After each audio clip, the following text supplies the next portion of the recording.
Je vous invite, Monsieur Damien Castelin, président de la grande métropole lilloise, à gagner le pupitre. Les notaires sont impatients de vous entendre.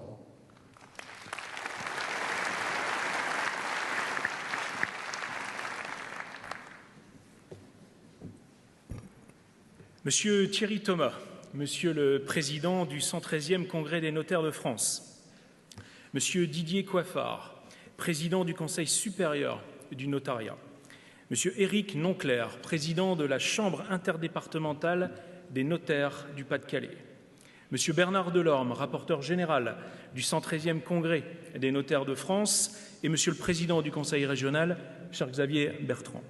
Mesdames et Messieurs, je voudrais bien évidemment tout d'abord vous dire tout le plaisir que j'ai en tant que président de la métropole européenne de Lille de vous accueillir ici, au Zénith de Lille et au cœur de notre agglomération qui comporte 90 communes. Je me permets de le faire au nom du 1,2 million d'habitants et plus qui y vivent.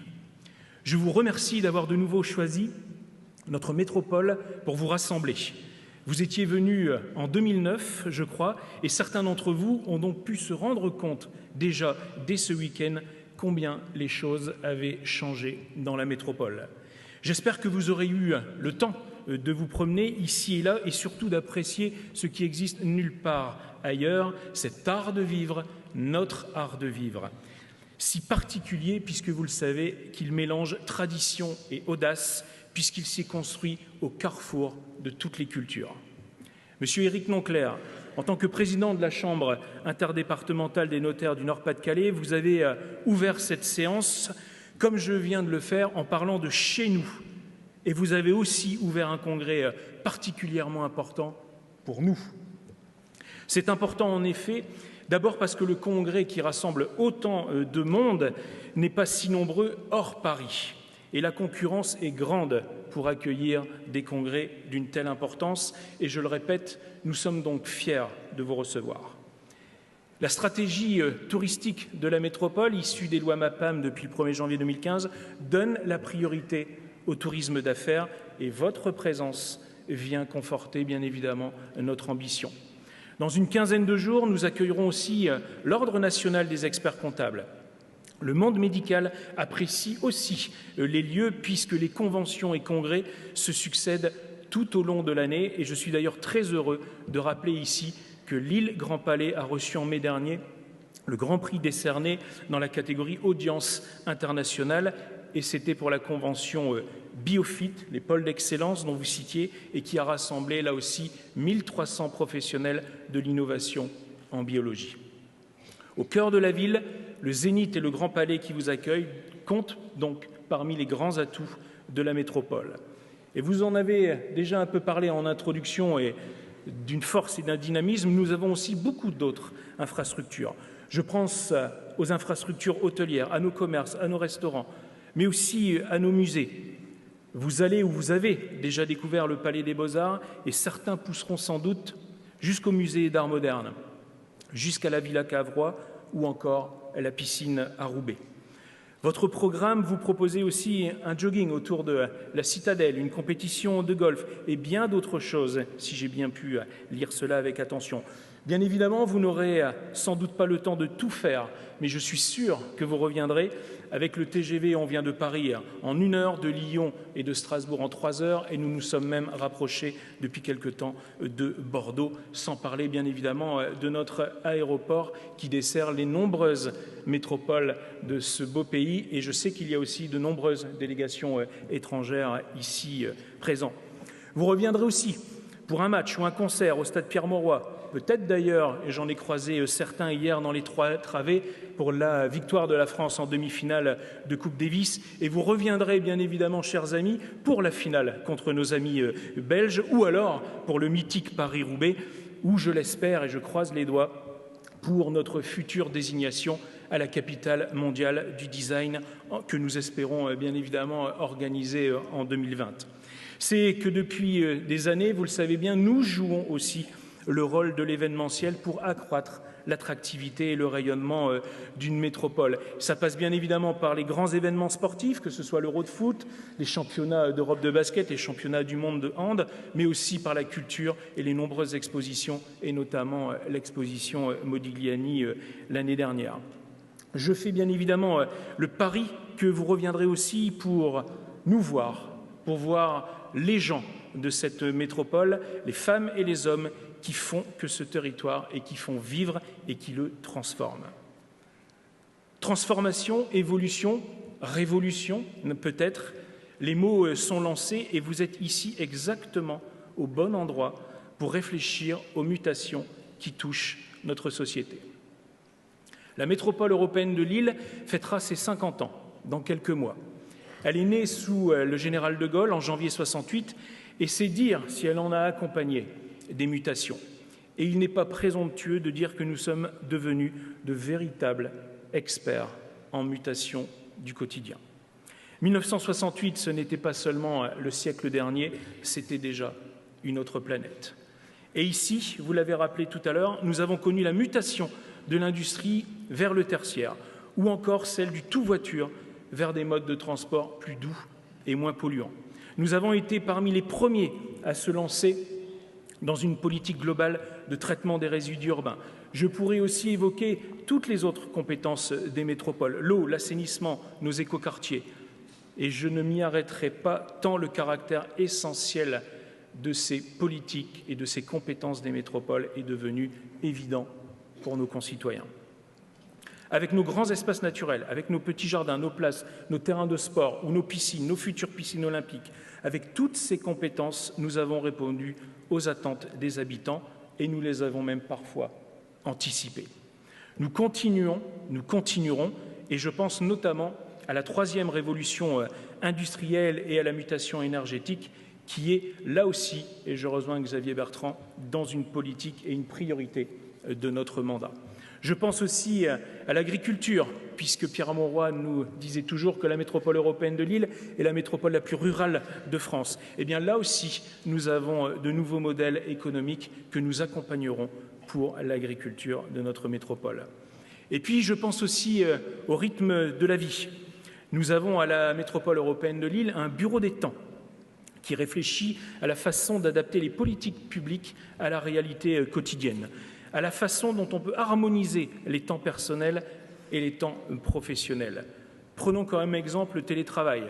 Son développement permettrait d'éviter quelques heures d'embouteillage et quelques pics de pollution et aurait donc des incidences sur le climat. Une métropole qui compte plus de 100 000 étudiants, pourquoi les faisons-nous commencer tous à 8h30 le matin en pleines horaires d'embouteillage? Là aussi, des réflexions sur un simple décalage de temps nous permettraient d'améliorer là aussi la circulation et la thrombose à l'entrée de notre métropole.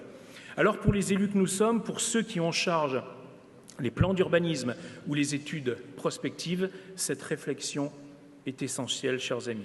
Et je suis d'ailleurs très heureux de recevoir dans quelque temps le Congrès national des temporels. Vous le voyez, si nous accompagnons les mutations, nous voulons aussi les anticiper. J'ai lu avec intérêt le résumé de vos travaux et comme vous, je fais le constat que la famille évolue. La notion même de famille évolue. Les relations entre les générations changent. Les familles recomposées ou monoparentales ne sont plus l'exception. Nous devons, dans cette métropole, répondre aussi au papy-boom. On ne casse plus les étudiants dans des chambres sans confort. Nous avons besoin de résidences-services, d'immeubles intergénérationnels et de logements adaptés à la très grande vieillesse. Bref, l'habitat, qui est une compétence fondamentale de la métropole, doit changer. Et à titre d'exemple, nous avons créé Octave. Octave, c'est un plan qui associe la métropole, les bailleurs sociaux, l'État, la commune et les départements, et il permet la construction de logements adaptés aux personnes âgées autonomes et aux revenus modestes. C'est ça aussi la solidarité. Et ce sont des résidences, bien évidemment, qui s'inscrivent dans des programmes beaucoup plus vastes, dans une mixité sociale que nous souhaitons à la métropole depuis de nombreuses années. Pour nos quartiers, pour toutes nos communes, la qualité de l'habitat est en effet un enjeu essentiel. Il en va de même avec l'accès au numérique, puisque notre tâche de mission de service public est d'offrir à chacun les meilleures conditions possibles pour communiquer et travailler. Achats en ligne, musique en ligne, offre d'emploi, études, recherches, réseaux sociaux, aujourd'hui, tout passe par Internet. Et celui qui n'a pas accès se trouve isolé. Et c'est pour éviter cette nouvelle fracture sociale que la métropole a décidé d'équiper en fibre optique toutes les communes de son territoire d'ici 2020. Ça a été un combat acharné puisque l'ensemble de la métropole était découpé par les deux opérateurs historiques et il a fallu un peu tordre le bras de certains d'entre eux pour que nous puissions obtenir cet objectif d'atteindre la fibre optique pour tous les habitants, même les plus isolés, d'ici 2020. Mais la fibre optique, c'est aussi 44 000 entreprises qui sont concernées par le développement de ce très haut débit et c'est donc de l'emploi. Alors comme vous, je connais les questions que pose cette révolution numérique. Et c'était l'objet de notre grand colloque que nous avons appelé ici dans le Nord le Grand Barouf. Ces 2 jours de réflexion qui se sont déroulés au printemps et que nous reconduirons chaque année. Les échanges y ont été riches, parfois philosophiques, drôles, parfois inattendus. Et je retiens notamment une interrogation, mais là aussi vous allez y réfléchir. Quand on évoque le développement de la voiture autonome, pensez-vous, ils ont bien passé quelques heures à y réfléchir, pensez-vous qu'un véhicule sans chauffeur doit passer le permis ? Voilà toutes ces questions philosophiques, et je sais que vous en aurez d'autres durant ce congrès.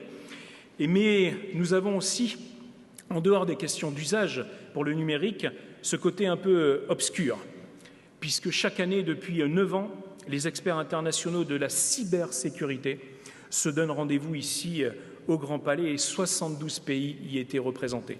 Et je sais aussi l'importance pour vous, les notaires, de protéger vos données. C'est aussi un exercice fondamental et notre site d'excellence Eura Technologies est bien évidemment aux côtés de la Gendarmerie nationale et de la région pour organiser ce forum, parce que quand les hackers se font de plus en plus audacieux, la réflexion est indispensable et elle est surtout collégiale.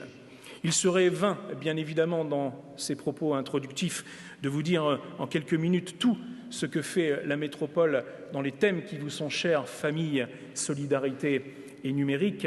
Sachez que la famille est extrêmement importante pour nous depuis que nous reprenons, depuis la loi MAPAM, les compétences sociales du département, puisque nous avons repris le fonds d'aide aux jeunes et le fonds solidarité logement, et que vous le savez, que le gouvernement réfléchit à ce que les plus grandes métropoles de France puissent fusionner avec les départements. Là aussi, ça mettrait en place tout un ensemble de compétences sociales, ce transfert total des compétences sociales des métropoles des départements vers les métropoles. Mais nous devons bien évidemment tous ensemble réfléchir pour que le problème de transfert n'engendre pas des problèmes bien évidemment financiers pour les métropoles. Famille, solidarité, des dizaines d'exemples, bien évidemment, là aussi, sur la métropole. Tant nous avons développé les tarifications sociales dans les transports, les tarifications sociales dans l'eau, mais surtout dans ce qui concerne nos habitats et un des premiers postes budgétaires que sont les logements sociaux, puisque nous avons sur la métropole près de 50 000 demandes par an et nous ne pouvons accorder que 12 000 par an. Et enfin, bien évidemment, le numérique, je l'ai dit, travailler sur les usages, c'est fondamental tous ensemble dans le développement de cette société qui nous incombe. Donc voilà, avant de conclure, je voudrais paraphraser Mathieu Ricard qui, je crois, va contribuer à vos débats mercredi et qui citait « Nous n'avons pas choisi ce que nous sommes, mais nous pouvons souhaiter nous améliorer. Pour notre part, nous n'avons pas choisi ce que sont nos villes, elles sont le résultat de l'histoire, mais nous pouvons souhaiter les améliorer, c'est même notre devoir d'élu. Nous ne le faisons pas seuls, bien évidemment, avec nos instances de concertation. Nous associons les citoyens avec le Conseil de développement, nous associons la société civile. Et soyez certains, chers amis, que vos recherches sur les mutations de notre société nous permettront d'alimenter nos débats. Et si notaire rime avec partenaire, alors la formule de ces 3 jours prendra alors tout son sens. Mesdames et messieurs, je vous remercie encore une fois d'avoir choisi Lille, d'avoir choisi la métropole, d'avoir choisi les Hauts-de-France, et je vous souhaite d'excellents travaux, de très bons moments et de merveilleuses découvertes dans notre belle métropole. Je vous remercie.